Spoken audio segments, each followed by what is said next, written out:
Well, hello there. We've been talking about angels here lately, and we want to continue that conversation. Scripture names two of those angels. One is given the title Archangel. Know who he is?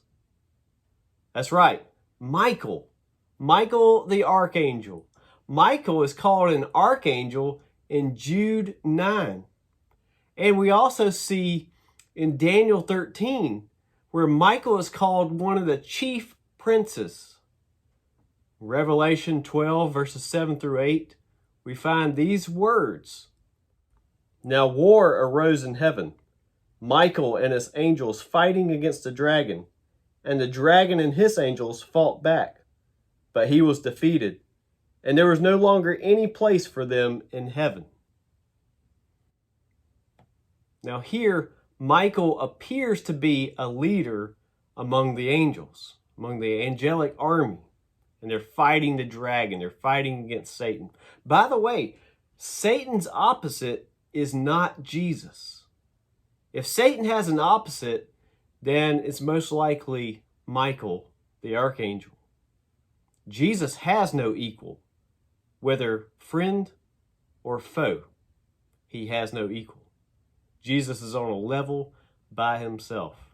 Now, listen to what the Apostle Paul says in 1 Thessalonians chapter 4, verse 16. For the Lord himself will descend from heaven with a cry of command, with the voice of the archangel, and with the sound of the trumpet of God. Now, is Michael the only archangel? Are there other archangels? We simply don't know. Scripture is silent on that, and so we must not speculate any further. Now, there is one other angel named in Scripture. Know who his name is? That's right, Gabriel. Gabriel the messenger. We know at least two people in Scripture that the Bible specifically tells that he brought messages to. Gabriel appeared to Daniel the prophet in Daniel 8:16 and in Daniel 9:21. He's the messenger angel that appears to Daniel and comes to speak with Daniel for God. He brings a message from God to Daniel. Now there's a more famous passage that we're probably all familiar with because it's in the Christmas story. Luke chapter 1, verse 19, Zechariah, who was the father of John the Baptist, wanted to know how it's possible that his wife Elizabeth could have a child. And Gabriel comes to him and speaks to him. Listen to what he says. The angel answered him, I am Gabriel. I stand in the presence of God, and I was sent to speak to you and to bring you this good news. And there's another spot there in Luke chapter 1 where we see Gabriel appearing. This time he appears to Mary. Listen to chapter 1, verses 26 and 27. In the 6th month, the angel Gabriel was sent from God to a city of Galilee named Nazareth, to a virgin betrothed to a man whose name was Joseph, of the house of David, and the virgin's name was Mary. Well, there you have it.